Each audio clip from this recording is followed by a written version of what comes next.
বেতের সালাত কয় রাকাত পড়া উত্তম? বেতের এক রাকাত পড়বে। কয় রাকাত? এক রাকাত। আল বিত্রু রাকাতুন ওয়াহিদা। বেতের মূলত এক রাকাত। এক না পড়লে কিন্তু 3ও হবে না, 5ও হবে না, 7ও হবে না, এক পড়াই লাগবে। কেন বললাম এক রাকাত পড়বেন? কারণ হলো বাংলাদেশে এক রাকাত বেতেরটাকে এই মাযহাবিরা ডিলিট করে দিয়েছে, একবারে মানে বাংলাদেশ থেকে উঠাই দিয়েছে। এক রাকাত বেতেরকে মাযহাবিরা মানে অস্বীকার করে। কেউ যদি একটা হাদিসকে অস্বীকার করে, একটা, ইমাম মোল্লা আলী কারি না সরি বদরুদ্দিন আইনি রাহিমাহুল্লাহ তিনি বলছেন, মান রাদ্দা হাদিসান ক্বালা মাশায়েখুনা ইয়াকফুর। যে ব্যক্তি একটা হাদিসকে অস্বীকার করে, আমাদের উস্তাদরা মাশায়েখরা বলতেন ওই ব্যক্তি কি হয়ে গেছে? কাফের হয়ে গেছে, কাফের। আমি বলবো বেতের এক পড়া যায়, একটানা 3 রাকাত পড়া যায়, আবার একটানা 5 রাকাত পড়া যায়, 7 রাকাত পড়া যায়, 6 রাকাত পড়ে তাশাহুদ পড়ে আর 1 রাকাত পড়ে, এইভাবে 7 রাকাতও পড়া যায়। কিন্তু 1 রাকাত বেতেরটা আপনারা বেশি পড়বেন, যেন অন্য মানুষও জানতে পারে যে 1 রাকাত বেতেরও শরীয়তে আছে। মনে থাকবে? আর একটা নেকিও পাবেন। রাসূলুল্লাহ সাল্লাল্লাহু আলাইহি ওয়াসাল্লাম বলছেন, ইন্না মিন ওরাইনা জামানা সবরি। আমাদের পরপরই একটা যুগ আসবে, ধৈর্যের যুগ। লিল মুতামাসসিকি ফি। ওই যুগে যে আমার সুন্নাহকে শক্ত করে ধরে থাকবে, ফালাহু আজরু 50 শাহীদা, তার জন্য 50 জন শহীদের মর্যাদা রয়েছে। এই সুন্নাহটা তো উঠাই দিয়েছে।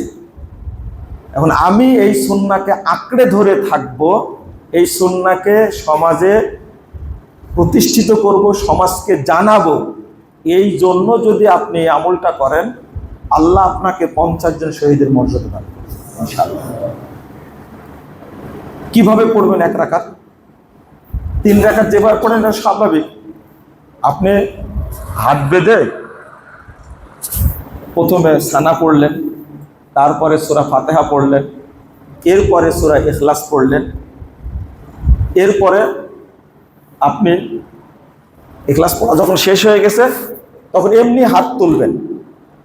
হাত তুলে রুকুর আগেই হাত তুলে আল্লাহুম্মা হদিনি ফিমান হাদায়াত ওয়া আফিনি ফিমান আফায়াত ওয়া তাওয়াল্লানি ফিমান তাওয়াল্লায়াত, এই মানে কুনুত পড়লেন। পড়ার পরে আল্লাহু আকবার বলে কি রুকুতে চলে গেলেন। রুকু থেকে উঠে আর পড়া লাগবে না, সেজদায় গেলেন। 2টা সেজদা দিয়ে তাশাহুদ পড়ে কি করলেন? সালাম ফিরাই দিলেন। এটা 1 রাকাত বেতের কি শেষ। তবে এই কুনুতটা রুকু থেকে উঠেও পড়া কি জায়েজ, পড়া যাবে, সমস্যা নেই। কিন্তু রুকুর আগে পড়ার অভ্যাস করবেন। মনে থাকবে? আর একটা বলি, বেতের সালাত পড়তে গিয়ে আমাদের দেশে কুনুত পড়ে কোনটা জানেন? আল্লাহুম্মা ইন্না নাস্তাইনুকা ওয়া নাস্তাগফিরুকা। এইটা কিন্তু বেতের কুনুত না, এটা হলো কুনুতে নাজেলা। মুসলিমদের উপরে অত্যাচার হলে অমুসলিমদের জন্য বদদুয়া করার সময় এটা পড়তে হয়। এটা কুনুতে নাজেলা, এটা কুনুতে বেতের না। একদিকে বেতের সালাদটাকে ধ্বংস করে দিয়েছে, আর একদিকে যে দোয়াটা পড়া হয় সেটাও সঠিক দোয়া না, এক দোয়া আর এক জায়গাতে লাগাই দিছে। আশা করি আপনারা বুঝতে পারছেন, বোঝা গেছে? আল্লাহ বেতের বিজোড়, আল্লাহ কয় বিজোড়? 3, এক বিজোড়। আল্লাহ রাসূল সাল্লাল্লাহু আলাইহি ওয়াসাল্লাম বলছে ইন্নাল্লাহ বিত্রুন ইহুব্বুল বিত্রা, আল্লাহ বিজোড়, বিজোড়কে পছন্দ করেন। ফাউতিরু ইয়া আহলাল কুরআন। তো আল্লাহ তাহলে কোন বিজোড়কে বেশি পছন্দ করেন? এই তো, এই জন্য বললাম কয় রাকাত পড়বেন? 1 রাকাত বেতের পড়বেন।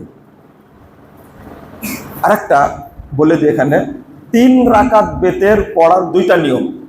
কয়টা নিয়ম? 2টা। একটা হলো একটানা 3 রাকাত পড়ে কি বলবেন? সালাম ফিরাবেন। আর সবচেয়ে উত্তম নিয়ম হলো 3 রাকাত পড়ার 2 রাকাত পড়ে সালাম ফিরাই দিবেন, 2 রাকাত পড়ে সালাম ফিরাই দিবেন, পরে আর 1 রাকাত পড়বেন। এটা হলো সর্বোত্তম নিয়ম। কথা বোঝা গেছে?